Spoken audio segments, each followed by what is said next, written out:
Despite a record-breaking day for Chris Gayle, the West Indies go down to India by 59 runs via the Duckworth-Lewis at the Queen's Park Oval.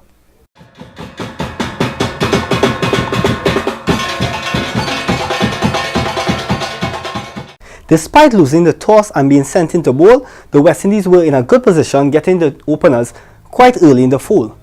Now walking out to the crease was Virat Kohli, who aimed to repair the innings for his side.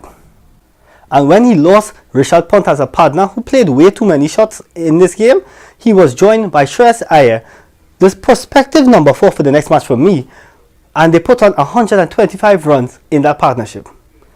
Now, there was some showers around of rain, but the rain that the spectators came to see and witness was the rain of King Kohli, bringing up his 42nd ODI 100 against the West Indies. Iyer also pushed on to make his 50, and when it came down to the end, the Indians were eventually out down for 279. The top wicket takers for the West Indies was Carlos Brathwaite and Chase, showing that the slow nature of the oval pitch actually played into their favour, with Carlos Brathwaite mixing up the slower balls in his medium pace and Chase bringing rounding his arm with an off spin. Now the occasion was set for Chris Gayle, his 300 ODI match, and he had the opportunity to surpass Brian Lara for the most ODI runs for the West Indies. And he did achieve this landmark and was congratulated by all the players on field, including Captain Kohli.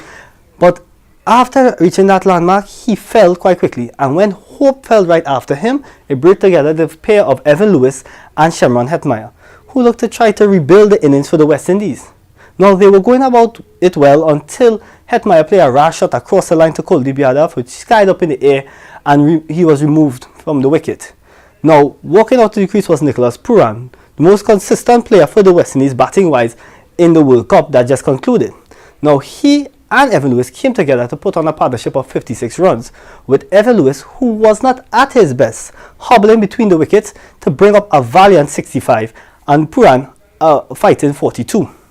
It wasn't until Virat Kohli had the master stroke of bringing back on Kumar to remove both Lewis and Pooran in the same over, and then take a magnificent catch to remove Ruston Chase, eventually getting 4 wickets for the Indian team and changing the whole match in their favour.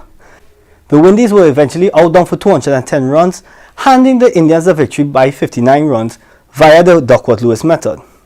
Now, we look on to the next match in the Oval, which plays tomorrow. Certain things I think might come into play for this match.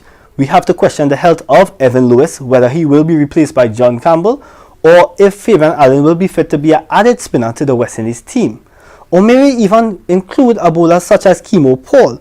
His slower deliveries can be quite vital on that oval pitch. And on the Indian side, will they make the switch between Pant and Iyer, seeing that Iyer had a great performance in the last match? Now all these factors will come together on the day, but I really hope for good weather in the Oval and for these two teams to come out in their full strength.